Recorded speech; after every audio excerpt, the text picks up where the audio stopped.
Kita nampak kiat hidup, nampak visi ilahi. Kita tinggal dalam Kristus, kita tinggal dalam pokok anggur. Dalam pokok anggur, dalam pokok anggur, limpah hayat Allah buatku. Kini ku di sini, tidak pergi lagi, ku tinggal dalam pokok anggur. Tak perlu lagi bergumul, mencari jalan masuk. Kini kita telah di dalam, haleluya, dalam pokok anggur. Dalam pokok anggur, dalam pokok anggur, limpah hayat Allah buatku.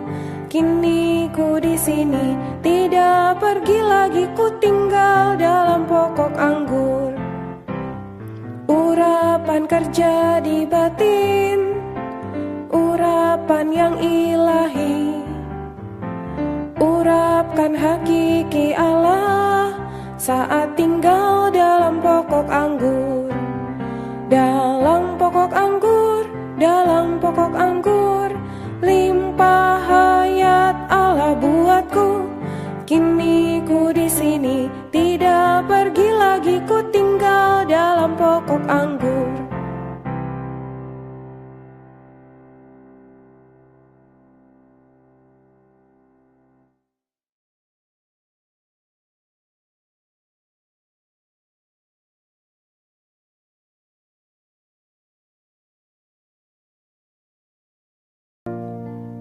Berita ke-29.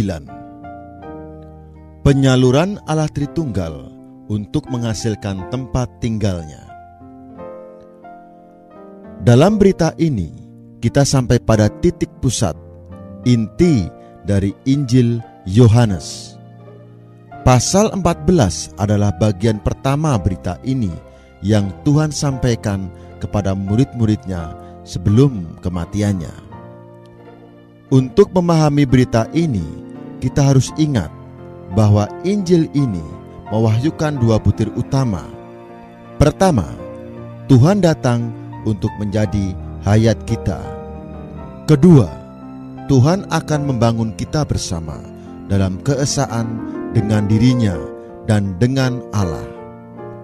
Sebagaimana telah kita singgung, dua kata yang paling penting dalam Injil ini adalah hayat dan pembangunan. Kata pembangunan jelas diterangkan dalam pasal 2, sebab di situ kita diberitahu bahwa Tuhan akan membangun bait suci, rumah Allah dalam 3 hari, ayat 19. Kemudian dalam pasal 17, Tuhan berdoa agar mereka yang menerima Tuhan sebagai hayat bisa bersatu dalam Allah Tritunggal. Kesatuan dalam Allah Tritunggal ini adalah pembangunan rohani. Ketika kita menerima Tuhan sebagai hayat, Tuhan sebagai roh akan membangun kita bersama menjadi satu dalam Allah Tritunggal. Hayat dan pembangunan, inti pemikiran Injil ini adalah dua hal yang harus benar-benar kita ingat. Sebagaimana telah kita tunjukkan, Injil ini dibagi menjadi dua bagian utama. Bagian pertama menunjukkan kedatangan Tuhan, dan bagian kedua menunjukkan kepergian Tuhan. Kedatangan Tuhan membawa Allah kepada kita melalui kematian dan kebangkitannya. Melalui kedatangan Tuhan, kita menerimanya sebagai hayat, dan melalui kepergiannya, Ia membangun kita ke dalam Allah. Jika kita tidak jelas akan perkara ini, makna sesungguhnya dan inti pemikiran Injil ini takkan dapat kita pahami. Bagian pertama Injil Yohanes terdiri atas pasal 1 sampai 13 yang menunjukkan bagaimana Kristus sebagai firman kekal datang melalui inkarnasi, membawa Allah ke dalam manusia untuk menjadi hayat dan suplai hayat manusia. Pasal 14 memulai bagian besar yang kedua dari kitab ini. Kita perlu jelas bahwa selama kedatangan Tuhan untuk menjadi hayat kita, untuk menghasilkan gereja, segala sesuatu telah disempurnakan pada akhir pasal 13.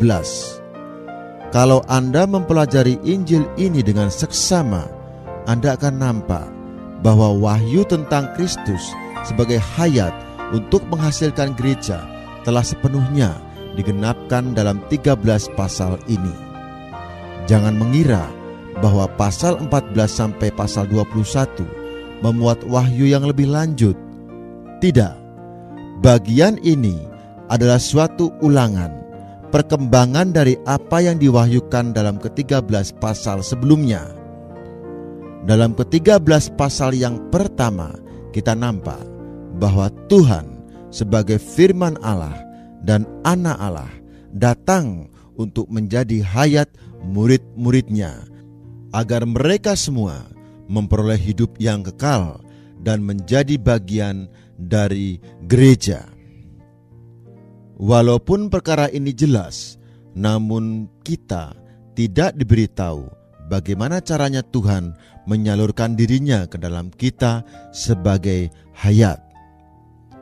Selama 3,5 tahun, Tuhan bersama murid-muridnya, Ia memberitahu mereka bahwa kedatangannya kepada umat manusia bertujuan menjadi hayat mereka, sehingga mereka dapat dilahirkan kembali dengan hayat ilahi dan menjadi rumah Allah.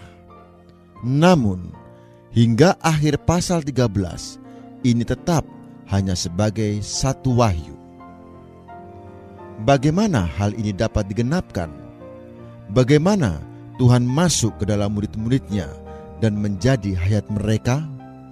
Meskipun Ia telah mengatakan bahwa dirinya ada di dalam mereka sebagai hayat, tetapi pada saat itu Ia hanya menyertai mereka, hanya berada di antara mereka. Ia belum dapat masuk ke dalam mereka. Andai kata kita ada di sana, kita mungkin akan bertanya kepadanya, Tuhan, mohon beritahu kami, bagaimana Engkau dapat menjadi hayat kami? Bagaimana kami dapat memiliki hayat ilahi itu? Karena hayat ilahi itu ada di dalam Allah, bagaimana Allah dapat masuk ke dalam kami? Tuhan, Engkau mengatakan bahwa Engkaulah hayat dan bahwa Engkau datang agar kami memperoleh hayat dan memilikinya dengan kelimpahan. Tetapi bagaimana kami dapat memilikinya? Tuhan, Engkau telah mengatakan bahwa kami semua akan menjadi perkembangan-Mu. Tetapi bagaimana kami dapat menjadi perkembangan-Mu? Nampaknya Engkau adalah Engkau dan kami adalah kami. Engkau berada di antara kami, tidak hanya di surga, tetapi Engkau tetap Engkau dan kami tetap kami. Bagaimana kami dapat menjadi sebagian dari Engkau dan Engkau menjadi satu dengan kami? Kalau Anda seorang yang pandai berpikir, pasti Anda akan mengajukan pertanyaan demikian. Jawaban pertanyaan ini terdapat dalam bagian kedua Injil ini. Karena bagian kedua adalah perkembangan penuh dari wahyu yang terdapat dalam bagian pertama. Jangan mengira ini sebagai bagian wahyu yang lain. Marilah sekarang kita melihat isi bagian yang kedua ini. Bagian ini terdiri atas pasal 14 sampai 21 yang menunjukkan kepada kita Yesus tersalib dan Kristus yang bangkit, pergi menyiapkan jalan untuk membawa manusia ke dalam Allah, dan sebagai roh datang dan tinggal di dalam kaum beriman sebagai hayat mereka bagi pembangunan tempat tinggal atau kediaman Allah. Di sini kita akan nampak kepergian dan kedatangan Kristus. Dalam penyalipan dan kebangkitannya, Ia pergi untuk menyiapkan jalan agar manusia dapat dibawa ke dalam Allah. Kemudian, sebagai roh, ia datang, tinggal, dan berhuni di dalam kaum beriman sebagai hayat mereka untuk pembangunan tempat tinggal Allah.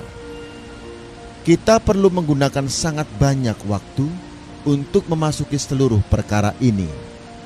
Pasal 14-16 mewahyukan berhuninya atau tinggalnya hayat untuk pembangunan tempat tinggal Allah. Tak peduli berapa banyak waktu yang telah Anda gunakan untuk membaca atau mempelajari pasal-pasal ini, saya sangsi kalau Anda telah nampak apa yang diwahyukan di sana. Apakah Anda telah nampak perkara pembangunan tempat tinggal Allah dalam pasal-pasal ini?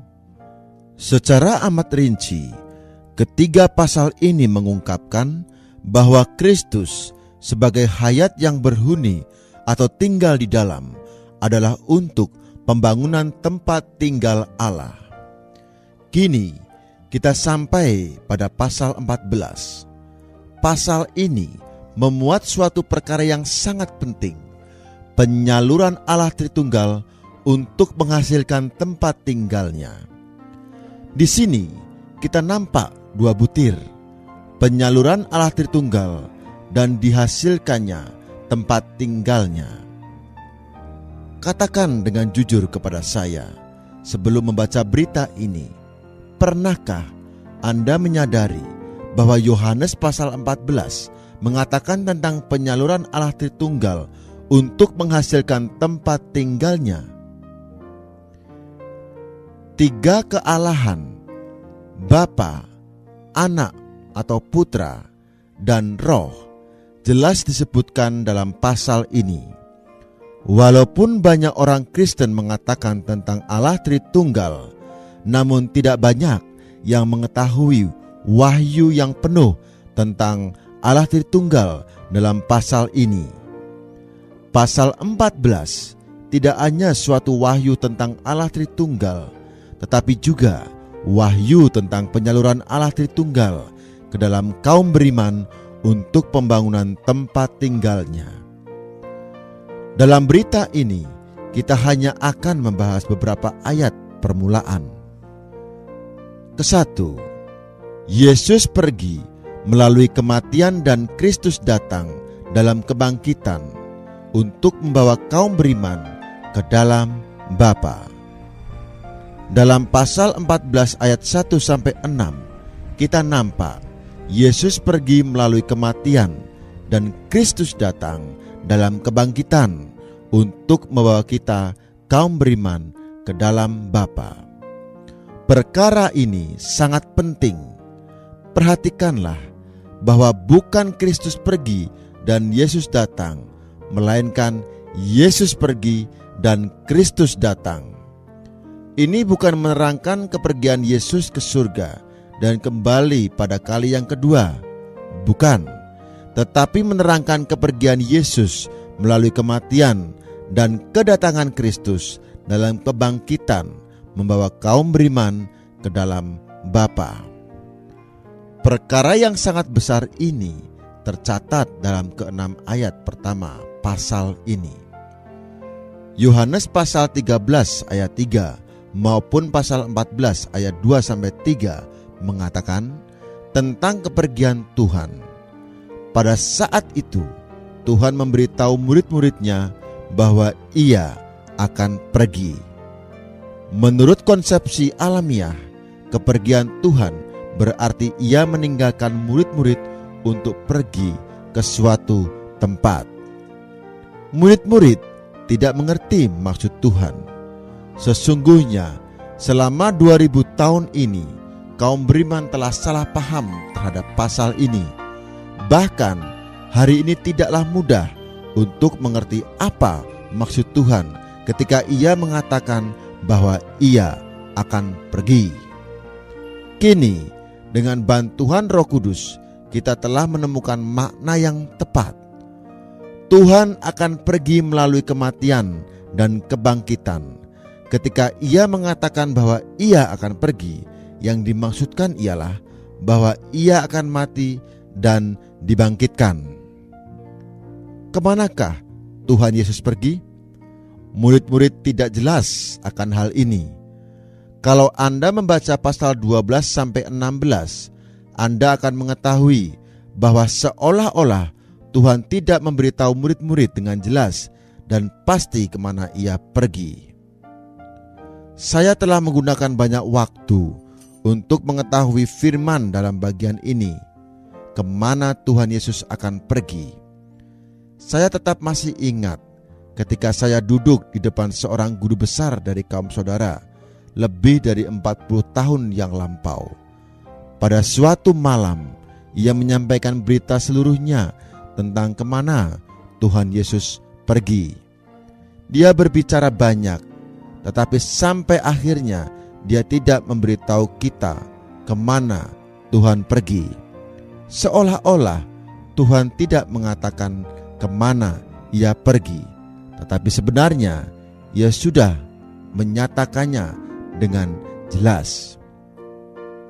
Lalu, mengapa tidak jelas bagi kita?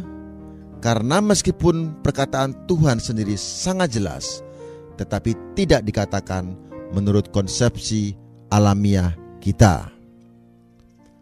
Tuhan memberitahu murid-muridnya bahwa ia akan pergi kepada Bapa, ayat 12 dan 28. Tak seorang pun mengerti apa yang ia katakan.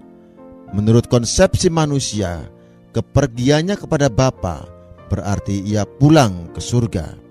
Tetapi Tuhan Yesus tidak pernah mengatakan bahwa ia pergi ke surga. Dalam ayat 14, ia mengatakan sesuatu yang sangat ajaib. Kemana aku pergi, kamu tahu jalan ke situ. Segera setelah Tuhan mengatakan demikian, Thomas menjawab, Tuhan, kami tidak tahu kemana Engkau pergi. Jadi, bagaimana kami tahu jalan ke situ? Ayat 5. Sepertinya ini adalah suatu perdebatan. Tuhan mengatakan bahwa murid-muridnya tahu jalan ke situ, tetapi Thomas berkata, mereka tidak tahu. Kemudian Tuhan berkata kepada Thomas, Akulah jalan. Ayat 6. Andai kata saya Thomas, saya akan mengatakan, Tuhan, apa yang Engkau bicarakan? Apa artinya Engkau jalan? Tuhan tidak saja mengatakan, Dialah jalan. Ia berkata, Akulah jalan, kebenaran atau realitas, dan hidup atau hayat. Tidak ada seorang pun yang datang kepada Bapa kalau tidak melalui aku. Jika saya adalah Thomas, saya akan berkata, Tuhan Yesus, semakin Engkau berkata, semakin Engkau membawa kami ke dalam hutan. Kami tidak jelas tentang jalan, dan kini Engkau membicarakan tentang realitas dan hayat. Apa itu realitas? Apa itu hayat? Apa artinya Engkau mengatakan bahwa Engkaulah jalan, realitas, dan hayat? Juga berkata tidak ada seorang pun yang datang kepada Bapa kalau tidak melalui Engkau. Engkau pergi kepada Bapa atau ke surga. Tuhan tidak mengatakan, tidak ada seorang pun yang datang ke surga kalau tidak melalui aku. Seandainya ia berkata demikian, setiap orang akan jelas. Murid-murid pun akan berkata, sekarang kita tahu apa yang ia katakan. Ia pergi ke surga. Namun Tuhan tidak mengatakan bahwa ia pergi ke surga, tetapi mengatakan bahwa ia pergi kepada Bapa. Jika saya berada di sana, saya akan berkata, Tuhan Yesus, di manakah Bapa? Dalam ayat 10, Tuhan berkata, tidak percayakah engkau bahwa aku di dalam Bapa dan Bapa di dalam aku, Bapa di dalam Dia?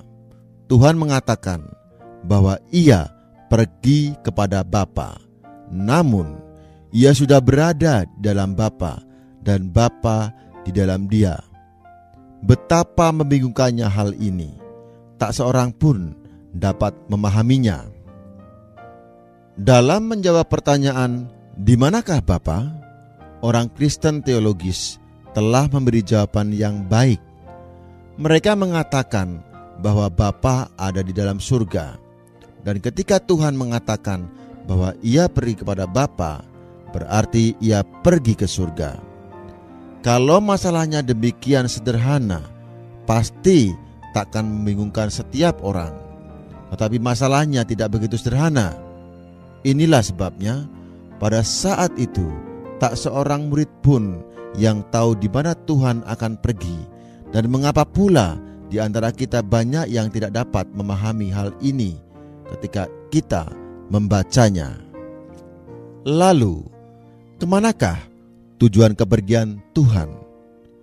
Sebagaimana kita nampak, kebanyakan orang Kristen mengira bahwa tujuan kepergiannya ialah surga. Namun setelah membaca pasal ini dengan seksama, Anda akan menemukan bahwa tujuan kepergian Tuhan bukanlah ke surga. Tuhan tidak bermaksud membawa kaum berimannya dari satu tempat ke tempat lain. Bukan masalah tempat, melainkan masalah persona hidup, yaitu Bapa sendiri.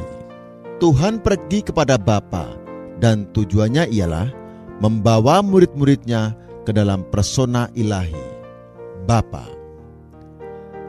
Pasal 13 memberitahu kita bahwa Tuhan datang dari Bapa, ayat 3. Di sini dalam pasal 14 kita nampak Ia pergi kepada Bapa.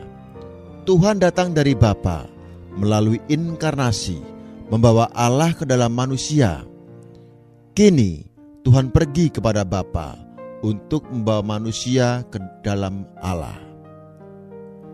Pemikiran dalam pasal ini bukanlah Tuhan pergi ke surga, melainkan Ia pergi kepada Bapa untuk membawa mereka semua yang percaya, yang menerimanya sebagai hayat ke dalam Allah. Jalan kepergiannya adalah melalui kematian dan kebangkitan, dan maksud kepergiannya ialah membawa manusia ke dalam Allah. Dalam ayat 3, Tuhan mengatakan, "Aku akan datang kembali dan membawa kamu ke tempatku, supaya di tempat di mana aku berada, kamu pun berada." Di manakah Dia? Ia jelas memberitahu kita jawaban pertanyaan ini dalam ayat 20. "Aku di dalam Bapa-Ku." Sebab itu, melalui kepergiannya, kita pun akan berada dalam Bapa, karena Ia membawa kita ke dalam Bapa. Maka di mana Ia berada, kita pun akan berada di tempat itu. Tujuan kepergiannya kepada Bapa ialah membawa kita ke dalam Bapa, sama seperti tujuan kedatangannya membawa Allah ke dalam manusia. A. Putra sama dengan Allah, hadir di mana-mana. Tidak ada batas waktu dan ruang. Dalam ayat 1, Tuhan berkata kepada murid-muridnya, "Janganlah gelisah hatimu, percayalah kepada Allah, percayalah juga kepadaku." Ayat ini mewahyukan dua hal yang sangat penting. Pertama ialah Tuhan sama dengan Allah. Kalau seseorang percaya kepada atau ke dalam Allah, ia pun harus percaya ke dalam Tuhan, karena Tuhan sama dengan Allah sendiri. Pada hakikatnya, Tuhan adalah Allah sendiri. Sampai saat itu, murid-murid masih tidak cukup mengetahui bahwa Tuhan adalah Allah sendiri. Allah itu hadir di mana-mana. Ia tidak terbatas oleh waktu dan ruang. Di satu pihak, Tuhan adalah daging yang terbatas oleh unsur waktu dan ruang. Di pihak lain, Tuhan bukanlah daging, melainkan Allah sendiri. Bagi Allah, tidak ada unsur waktu dan ruang. Dalam kitab ini, kita diberitahu bahwa ia terbatas oleh waktu dan ruang. Di samping itu, ia pun tidak begitu terbatas. Dalam pasal 7 ayat 6 ia berkata, "Waktuku belum tiba."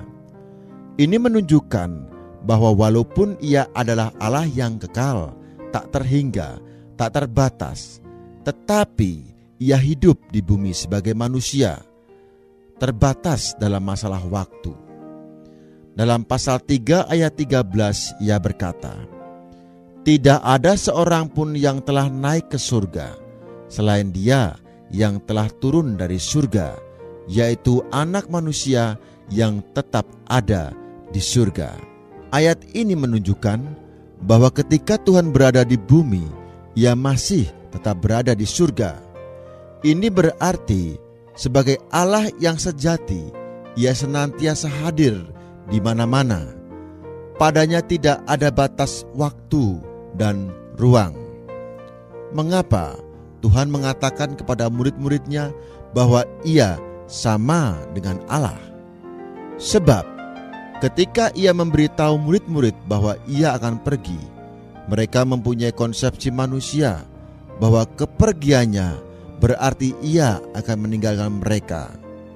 Karena murid-murid tahu bahwa Allah itu hadir di mana-mana, Tuhan memberitahu mereka bahwa Ia sama dengan Allah, maka Ia pun hadir di mana-mana. Sebagaimana pada Allah tidak ada unsur waktu dan ruang, Ia pun tidak ada unsur-unsur ini. Tidak peduli Ia pergi atau tinggal, sama saja, karena Ia adalah Allah yang ada di mana-mana. Karena kepergiannya sesungguhnya adalah kedatangannya, seharusnya hati mereka tidak perlu gelisah oleh kepergiannya itu. Ia sama dengan Allah yang mereka percayai. Kalau mereka percaya Allah, mereka pun wajib percaya Dia, karena Dia sama dengan Allah yang selalu hadir. Seolah-olah Tuhan memberitahu murid-muridnya, "Janganlah gelisah karena kepergianku, janganlah hatimu resah. Kalau kamu percaya ke dalam Allah, kamu juga harus percaya ke dalamku. Allah itu Maha Ada. Padanya tidak ada batas waktu dan ruang. Demikian juga aku akan pergi, tetapi aku akan tetap bersamamu. Dan ketika aku bersamamu, aku akan pergi. Aku Maha Ada. Kalau kamu percaya ke dalam Allah, kamu pun harus percaya ke dalamku, sebab aku sama dengan Allah." Butir penting kedua dalam ayat 1 ialah percaya kepada Allah itu berbeda dengan percaya ke dalam Allah. Anda boleh mengatakan bahwa Anda percaya kepada Allah, tetapi apakah Anda percaya ke dalam Allah? Dalam bahasa Yunani, kata depan kepada di sini berarti ke dalam, into, yakni percaya ke dalam Allah. Dengan kata lain, ini bukan kepercayaan objektif, melainkan kepercayaan subjektif. Pemikiran dasar dari pasal ini ialah Tuhan bermaksud membantu atau mengajar murid-murid masuk ke dalam Allah. Kita harus ingat bahwa percaya kepada Allah bersifat objektif, tetapi percaya ke dalam Allah itu bersifat subjektif. Kepercayaan subjektif inilah yang membawa kita ke dalam Allah. Pada hakikatnya, Tuhan mengatakan, kalau kamu percaya ke dalam Allah, kamu pun wajib percaya ke dalamku. Kata depan ke dalam sangatlah penting. Sangat disesalkan bahwa banyak orang mempunyai konsepsi yang keliru, mengira bahwa percaya ke dalam Allah berarti percaya kepada Allah. Kita tidak boleh menghilangkan kata depan itu. Bukan masalah percaya fakta itu secara objektif, melainkan masalah kepercayaan subjektif yang membawa kita ke dalam Allah. fokus pemikiran pasal ini adalah kita harus percaya ke dalam Allah. B.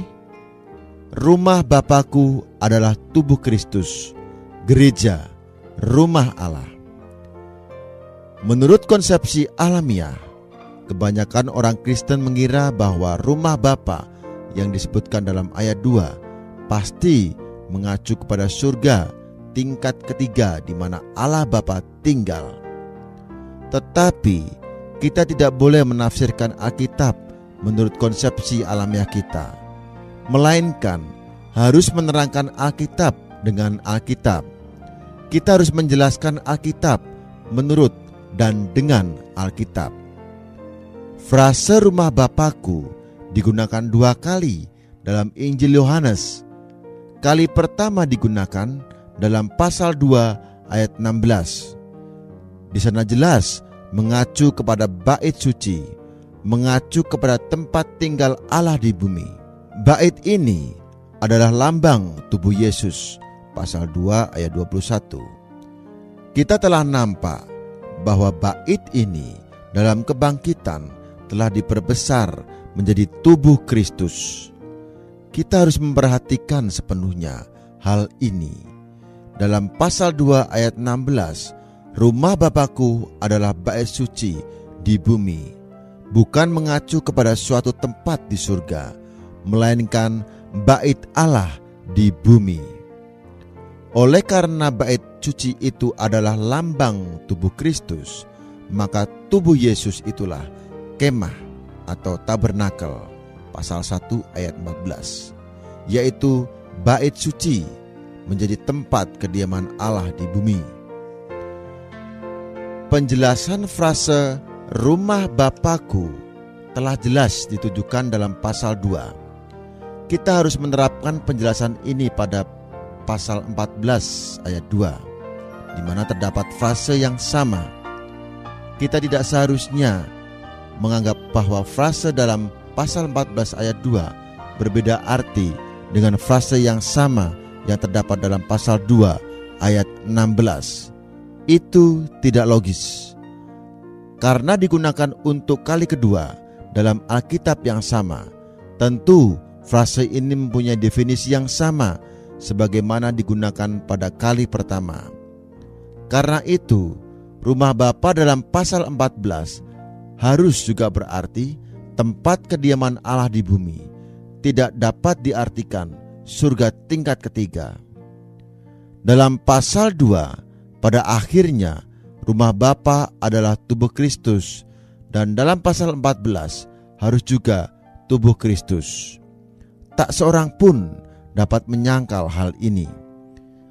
Kini kita mendapat penjelasan yang tepat dan benar tentang rumah Bapakku, yaitu tubuh Kristus, gereja. Kita perlu menjaga diri kita dari ajaran yang keliru yang mengatakan bahwa rumah Bapa di sini adalah surga. Dalam surat-surat kiriman, wahyu tentang tubuh Kristus adalah gereja, dan gereja adalah rumah Allah disempurnakan sepenuhnya. 1 Timotius pasal 3 ayat 15 memperlihatkan bahwa gereja adalah rumah Allah yang hidup. Karena itu, rumah Bapa harus berarti rumah Allah yang hidup di bumi, bukan di surga. 1 Korintus pasal 3 ayat 16 memberitahu kita bahwa kaum beriman sebagai suatu keseluruhan adalah bait Allah. 1 Petrus pasal 2 ayat 5 mengatakan bahwa kita adalah batu-batu hidup untuk pembangunan suatu rumah rohani. Rumah rohani itu pasti adalah rumah Bapa, rumah Allah. Di samping itu, Ibrani pasal 3 ayat 6 juga mengatakan bahwa kita adalah rumah Allah. Dan Efesus pasal 2 ayat 21 sampai 22 mengatakan bahwa kaum beriman dibangun bersama sebagai tempat kediaman Allah, bukan di surga, melainkan di dalam roh. Kemudian, seluruh perjanjian baru mengukuhkan keterangan bahwa pada akhirnya Rumah Bapa adalah tubuh Kristus, sebagaimana terdapat dalam Injil Yohanes sendiri. Rumah Bapa dalam Injil Yohanes dan dalam seluruh perjanjian baru bukan surga, melainkan tubuh Kristus, yakni gereja sebagai tempat kediaman Allah di bumi. Percayakah Anda bahwa di alam semesta ini Allah mempunyai dua pembangunan, sebuah gedung yang indah dan megah di surga dan gereja di bumi? Allah hanya mempunyai satu pembangunan. Tidak logis mengatakan ia memiliki dua rumah. Walaupun Anda mungkin menyukai surga, tetapi Allah tidak puas dengannya. Kalau Anda membaca Yesaya pasal 66, Anda akan mengetahui bahwa Allah mendambakan suatu tempat kediaman di dalam manusia. Ia tidak begitu menyukai surga seperti ia menyukai manusia menjadi tempat kediamannya. Allah ingin bersemayam di dalam manusia. Sementara banyak orang Kristen begitu damba pergi ke surga, Allah justru damba turun dari surga dan tinggal bersama manusia di bumi. Banyak orang Kristen memberitahu kita bahwa ketika Tuhan mengatakan bahwa ia pergi untuk menyediakan tempat bagi kita, maksudnya adalah ia pergi untuk menyediakan rumah surgawi yang indah dan megah. Tetapi mereka semua setuju bahwa surga yang mereka perbincangkan kelak adalah kota dengan dasar yang telah disediakan oleh Allah, sebagaimana tercantum dalam Ibrani pasal 11 ayat 10. Kota yang akan menjadi Yerusalem baru yang terdapat dalam Wahyu pasal 21. Namun Yerusalem baru tidak bisa tetap berada di surga. Sebaliknya, turun dari surga. Wahyu pasal 21 ayat 2. Anda mungkin ingin naik ke surga, tetapi Allah ingin turun dari surga. Allah hanya mempunyai satu pembangunan di alam semesta. Pada zaman Perjanjian Lama, pembangunan Allah menyertai umat Israel yang dilambangkan oleh kemah pertemuan dan bait suci. Kemah pertemuan dan bait suci, kedua-duanya adalah lambang umat Allah sebagai tempat kediamannya di bumi. Pada zaman Perjanjian Baru, gereja dibangunkan. Dalam arti rohani, gereja adalah kelanjutan kemah pertemuan dan bait suci. Dalam Perjanjian Lama, kita memiliki kemah pertemuan dan bait suci. Dalam Perjanjian Baru, kita memiliki gereja sebagai bait suci Allah. Hari ini, kita adalah bait Allah. Pada akhirnya, pembangunan dengan kaum beriman Perjanjian Baru akan disempurnakan dalam Yerusalem baru yang akan menjadi kemah kekal, kediaman Allah di antara manusia hingga kekal. Inilah pembangunan Allah. Kalau Anda membaca Wahyu pasal 21 dan pasal 22 dengan teliti, Anda akan menemukan bahwa Yerusalem baru bukanlah sebuah kota jasmani, melainkan sebuah kota hidup yang terdiri atas orang-orang yang hidup. Kita mengetahui hal ini karena nama ke-12 suku Israel dan nama ke-12 rasul anak domba akan ada di sana. Wahyu pasal 21 ayat 12 dan 14. Kita pun akan berada di sana sebagai batu yaspis yang dibangun menjadi tembok. Wahyu pasal 21 ayat 11 dan 18. Yerusalem baru adalah susunan hidup dari orang-orang yang hidup, yang dibangun bersama menjadi tempat kediaman Allah yang kekal. Percayakah Anda bahwa pada zaman gereja hari ini Allah tidak mempunyai kediaman di tengah-tengah manusia di bumi? Ia tentu mempunyainya. Tempat kediaman ini adalah gereja. Di manakah gereja? Di bumi. Kediaman Allah hari ini adalah suatu susunan yang hidup dari kaum beriman yang hidup di bumi.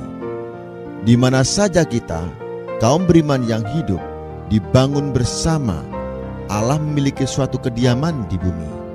Inilah pembangunan Allah hari ini di bumi. Setelah ditebus, dibasuh dalam darah, dan dilahirkan kembali oleh hayat ilahi, kita telah dijadikan suatu bagian yang hidup dari pembangunan yang hidup ini, yakni tempat di mana Tuhan pergi untuk menyediakannya bagi kita, seperti yang Ia katakan dalam Yohanes pasal 14 ayat 2. Amin.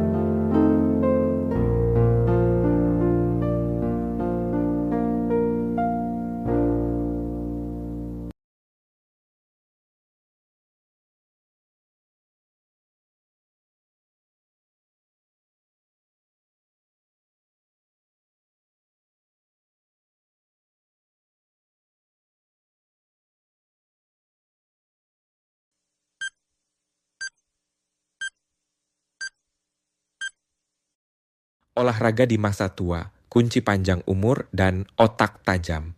Banyak yang mengira bahwa usia tua adalah waktunya memperlambat semua aktivitas fisik. Padahal justru sebaliknya, olahraga teratur di usia lanjut terbukti menjadi salah satu kunci utama untuk hidup lebih lama, tetap bugar, dan mempertahankan ketajaman otak. Seiring bertambahnya usia, massa otot dan kepadatan tulang menurun, metabolisme melambat, dan risiko penyakit kronis meningkat. Tapi olahraga bisa memperlambat proses ini secara signifikan. Menurut British Journal of Sports Medicine tahun 2019, lansia yang rutin bergerak memiliki risiko kematian 28% lebih rendah dibanding mereka yang pasif, bahkan jika intensitas olahraganya ringan seperti berjalan kaki atau berkebun. Lebih dari sekadar fisik, olahraga juga melindungi fungsi kognitif. Aktivitas fisik meningkatkan aliran darah ke otak, merangsang pertumbuhan sel saraf baru, dan memperkuat koneksi antar sel otak. Studi dari neurologi tahun 2020 menunjukkan bahwa lansia yang rutin berolahraga memiliki risiko lebih rendah terkena demensia dan Alzheimer, bahkan pada mereka yang secara genetik berisiko tinggi. Jenis olahraga yang disarankan pun tak harus berat, jalan kaki, berenang, yoga, tai chi, atau latihan kekuatan ringan dengan beban tubuh sendiri sangat efektif untuk menjaga fleksibilitas, keseimbangan, dan daya tahan. Ini bukan soal membentuk tubuh, tapi menjaga kemandirian dan kualitas hidup. Bayangkan tubuh seperti rumah yang sudah puluhan tahun berdiri, tanpa dirawat, keropos, dan lapuk, tapi dengan perawatan rutin, rumah itu tetap kokoh dan layak huni. Begitu juga tubuh kita, gerakan adalah perawatan terbaiknya. Jadi, jangan tunggu tua untuk mulai bergerak. Tapi, jika kamu sudah berada di usia itu, belum terlambat untuk memulai. Apakah kamu atau orang tuamu rutin berolahraga di usia lanjut? Ceritakan kisahnya di komentar dan follow akun ini untuk inspirasi hidup sehat hingga usia senja.